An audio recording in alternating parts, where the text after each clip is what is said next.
Good evening, students. Let's start with the next short story of class 10th ICC board with the photographer written by Stephen Leacock. It's a very emotional and a very humorous sort of story in which the writer has told us that we should be accepting the originality. We should love the way we are. There may be many flaws, there may be many, uh, you know, things uh, that may not appear very attractive to others, but we should be thankful to the god for creating us as a human being, and whatever he has you know uh, created us into, we should be very thankful to him for that creation, and we should love the way we are. There should be no artificiality, and we should be contented and happy with what we are in reality. So in this story, there's a narrator who goes to a studio in order to get his photograph click, and in that process he sees that the photographer is criticizing him for his looks, that your ears are not perfect, your nose is not perfect, your brow is not perfect. And eventually the narrator got so much irritated that he tells the photographer that he is no one to criticize his looks, for he has not come there for any judgment or for any perfection. He just came there with an intention to get his photograph clicked. So he should not be like interfering so much, and he's not at all interested in taking the photograph which has been made out of so much of AI creations and all. So in this story we will learn how the narrator gets irritated on encountering a studio. I want my photograph taken, I said. The photographer looked at me without enthusiasm. He was a drooping man in a grey suit with the dim eye of a natural scientist, but there is no need to describe him. Everybody knows what a photographer is like. So here the narrator is telling us that he went to a photographer. वो उससे बोलता है कि मुझे मेरी photo click करानी है. And the photographer was not at all very interested after seeing the narrator. He looked at him without any enthusiasm. He was not at all excited about the fact that the narrator has come to his studio to get the photograph clicked. He was a drooping man. He was not a straight man. He was quite bent. He was wearing his grey suit with the dim eye of a natural scientist, because he was working in the light and all, so his eyes were of a natural scientist. But there is no need to describe him. Now the narrator says that I don't feel like describing the photographer because there is no need. Everyone knows how the photographer looks like, and in the same way, the studio where I went to get my photograph click, he was also the usual photographer like. Sit there, he said, and wait. I waited an hour. I read The Ladies' Companion for 1912, The Girls' Magazine for 1902, and The Infant Journal for 1888. I began to see that I had done an unwarrantable thing in breaking in on the privacy of this man's scientific pursuits with a face like mine. So he says, okay, you sit, you have to wait. And in that course of time, the magazines which were kept there, they were quite old. Three magazines were kept there. First was the Ladies' Companion, Girls' Magazine, and the Infant Journal. He read all the three magazines. He completed reading them, all the three. It was kept there on the table for the visitors who were waiting. They could have done their, they would have read the magazine and passed on the hours. So, like way, the narrator also read all the three magazines, but still his name was not called out. So he started thinking, ki, have I done something wrong by coming into the studio? Is the man not interested? Is my face is not so attractive that the person is not at all interested? Did I something wrong in coming and disturbing the photographer?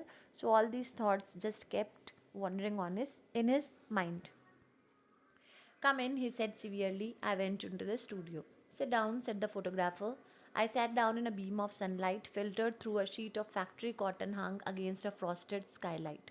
Room में बहुत ज़्यादा skylight sunlight ना आए. That is why a cotton cloth was placed there. उसमें से फिर भी filter होके थोड़ी सी sunlight की rays आ रही थी. That was sufficient enough for a photographer to click a photograph. So I went inside the studio. As per the instruction, I sat down. The photographer rolled a machine into the middle of the room and crawled it from behind. The photographer adjusted the machine in between the room and he went beside the camera, that clicking machine. He was only in it a second, just time enough for one look at me, and then he was out again, tearing at the cotton sheet and the window panes with a hooked stick, apparently frantic for light and air. It, it has been just a second he was there behind the rolling machine, and then just came out. He adjusted the cloth. Maybe uh, when he looked from the behind the rolling machine, he must have felt that the light was too less. So he wanted more light for the photograph to be clicked. So he adjusted the cloth accordingly as per his requirement. Then he crawled back into the machine again and drew a little black cloth over himself. Then he went back again behind that rolling machine and he covered himself with a black cloth. This time he was very quiet in there. I knew that he was praying and I kept still. This time the photographer was very quiet as if he was doing some very serious work, and the narrator also in the process of this sat quietly there as per the instruction given by the photographer. When the photographer came out at last, he looked very grave and shook his head. Finally, he came out and he was looking very serious. And in that tone, he said, "The face is quite wrong," he said. Now he started commenting on his facial appearance. He says that the face is quite wrong. Now he has no right to comment on the facial appearance of that man because it is his work to get the photograph done. He is no one to criticize or comment on the facial appearance of the narrator. I know, I answered quietly. I have always known it. So he very gently, very meekly accepts the compliment and says ki yes, I know. I have always known it that my face is quite wrong. He sighed. I think, he said, the face would be better than three quarters full. Then he said, I know if my face will be three quarters full, then it would look better. These are some of the photographic terms, three quarters full or from this angle or that angle, maybe to look the face more attractive. I'm sure it would, I said enthusiastically, for I was glad to find that the man had such a human side to him. So would yours, in fact. I continued. How many faces one sees that are apparently hard, narrow, limited, but the minute you get them three quarters full, they get wide, large, almost boundless in. So now he feels somewhat excited कि चलो photographer को कुछ suggestions दे रहा है, इसका मतलब कि उसको आइडिया मिल गया है कि कैसे फ़ोटो को वो और अच्छा बना सकता है. तो ही ऑल्सो एडेड ऑन कि हाँ वैसे भी कौन चाहता है डल सी फ़ोटो करना, और कौन देखना चाहता है फेसेस जो बहुत ही पतले हों और डल से हों. आप उनको एक अगर थ्री क्वार्टर्स फुल कर देते हो तो वो नॉर्मल से थोड़े से क्या हो जाते हैं, अच्छे लगने लगते हैं. But the photographer had ceased to listen. He was not at all interested. He was just being very formal there. He came over and took my head in his hands and twisted it sideways. I thought he meant to kiss me and I closed my eyes. तो यहाँ पे big humour का use किया है कि photographer आके उसका face adjust करने लगता है साइडवेज की तरह, और यहाँ पे नैरेटर को लगता है कि may be he is coming to kiss me, and so in that process he just close his eyes. He was waiting for the kiss to come, but it never came because the photographer never came to kiss him. He just came to adjusted his face. But I was wrong. He twisted my face as far as it would go and then stood looking at it. He sighed again. I don't like the head, he said. Then again, after doing so many trials of adjusting his face to this side to that side, he again stood there and said that I don't like the head. Then he went back to the machine and took another look. Then he went again beside that rolling machine and he started looking the man. Open the mouth a little, he said. I started to do so. Close it, he added quickly. Then he looked again. Then he gave him some instructions that you first open the mouth. Then the narrator, as per his instruction, opened his mouth a bit. Then he says, no, close it. Then he again closed it. So it was like a game of instruction going on. The photographer was giving instruction again and again, and the narrator was meekly accepting all the instructions. The ears are bad, he said. Droop them a little more. Thank you. Now the eyes. Roll them in under the lids. Put the hands on the knees, please. And turn the face just a little upward. Yes, that's better. Now, after commenting on the face, after commenting on the head, now he's saying the ears are bad. Can you just droop them a little? Now it is something impossible for a man to droop his ears because the ears have already their actual positions. It's not possible for a normal man to droop the ears. Then he says, okay, now eyes, roll them under the lids. It is also somewhat not possible for a man to roll his eyes under the lids. Put the hands on the knees and turn the face just a little upward. Make your face appear to be a bit up. Yes, that's better. Now just expand the lungs, so, and hum the neck. That's it, and just contract the waist, huh? And twist the hip up toward the elbow. Now I still don't quite like the face. It's just a trifle too full. But then he started giving him ridiculous instructions like expand the lungs, hump the neck, contract the waist. These are the things which are not in the will of a person. It appears as the person has been created. So now he was like giving ridiculous comments on the appearance of narrator. And even after giving so many ridiculous compliment, he was like, still now I'm not liking the face. I swung myself round on the stool. Now he was somewhat getting irritated or annoyed by the ridiculous comments made by the photographer, so he just started raising up from the stool. Stop, I said with emotion, but I think with dignity. This face is my face. It is not yours, it is mine. Now he felt annoyed by the comments made by the photographer, so he says that stop commenting on my face because this face is mine. It's not yours. Whatever faulty uh, features I have, they are mine. I have lived with it for 40 years and I know its fault. This face I have been carrying with me for long 40 years and I know what is wrong in my face and what is not. I know it's out of drawing. I know my facial appearance is not very attractive. I know it wasn't made for me, but it's my face, the only one I have. I know there may be many flaws in my face, but this is the only face I have. Only one face I'm having, and I love it because I have been with this face for 40 long years and I don't have any problem with my face. I have learned to love it. I was conscious of a break in my voice. Break in my voice means it was quietly visible that he was very emotional. But he continued with his speech defending his facial appearance. He says that I love my face the way it is, and this is my mouth, not yours. The mouth, also, if you're finding it a bit faulty, there's no problem. After all, it's all mine and not yours. These ears are mine, and if your machine is too narrow here, I started to rise from the seat. And if you find that my your machine is too narrow, my face is not being adjusted in a machine, then excuse me. Then he started rising up from his place, from the stool in which he was sitting. Snick. The photographer had pulled a string. The photograph taken, I could see the machine still staggering from the shock. So just the moment he was in a very angry mood, he was commenting, he was defending his facial expression. Just then the photographer clicked the photograph, and he was taking pride out of the moment that I have taken the photograph. I think, said the photographer, pursuing his lips in a pleased smile, that I caught the features just in a moment of animation. He says that the expressions were very fine, and I took the perfect photograph.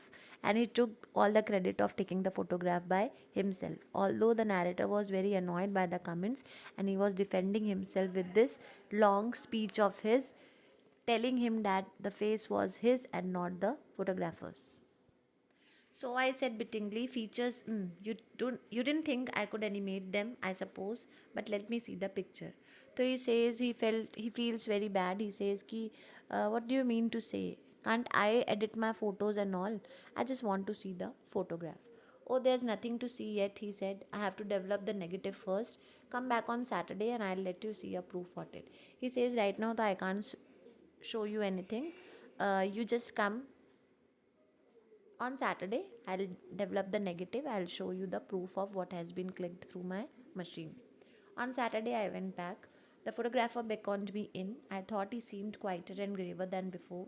I think too there was a certain pride in his manner. So Saturday came, he went back to have a look to his photograph, and this time he found that the photographer was very serious. And he was having a certain pride in the way he was talking to the narrator. Is it me? I asked. Yes, he said quietly. It is you. And we went on looking at it. So the narrator was very shocked after seeing the photograph and he inquired, is it really me? The photographer replied, yes, and they both started looking at the photograph. The eyes, I said hesitantly, don't look very much like mine. He says, but the eyes are not the same as I am having the eyes in reality. Oh no, he answered. I have retouched them. They come out splendidly, don't they? So now the photographer is telling them that yes, I have retouched them. I have given them some extra touch, and see how beautifully they have come out. Didn't you like them? Fine, I said. But surely my eyebrows are not like that. But he says that even the eyebrows are not the one I am having in reality. No, said the photographer with a momentary glance at my face. The eyebrows are removed. We have a process now, the Delphied, for putting in new ones. So he says, no, actually, there were less hair on the brow, so we removed it and we have a new process. We have Delphied, some sort of solution, and through this solution, we put the new brows. So I also used the same process and made a new brow to your eyes. You will notice here we have applied it to carry the hair away from the brow. I don't like the hair low on the skull. Oh, you don't you? I said. Now I again started commenting on his brows that I don't like the hair down on the skull, so I have removed it and entirely made a new brow.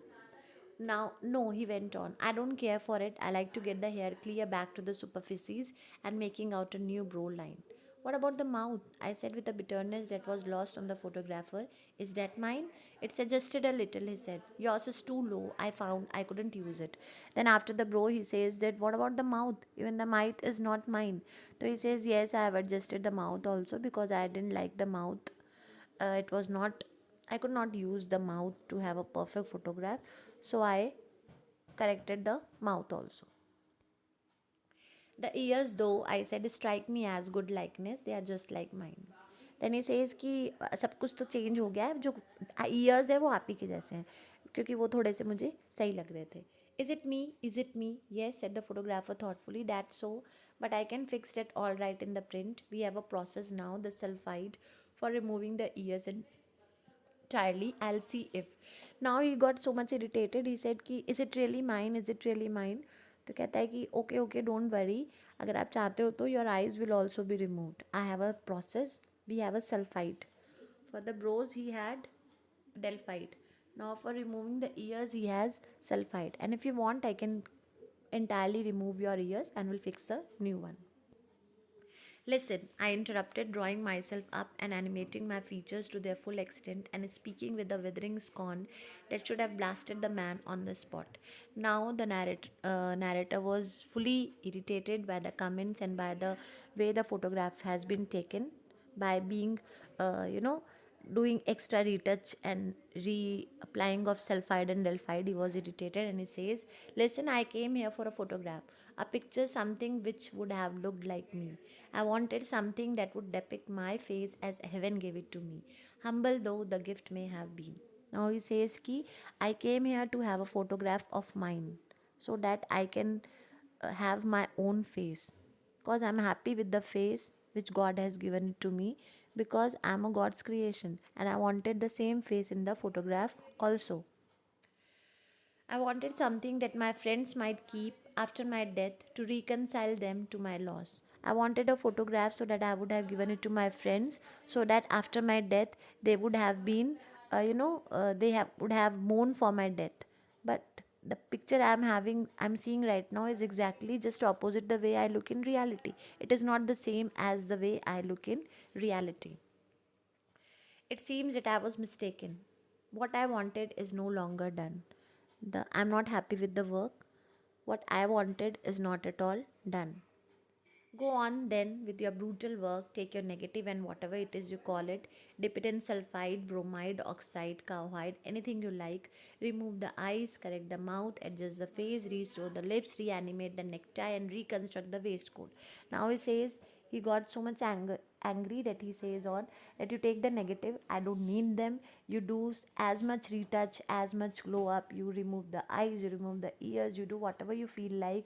You dip it in sulfide, oxide, or cowhide. Although cowhide is not any solution, but he got irritated. He used two terms, delide and sulfide. He again used few more terms, cowhide and oxide, and whatever you want to dip it in.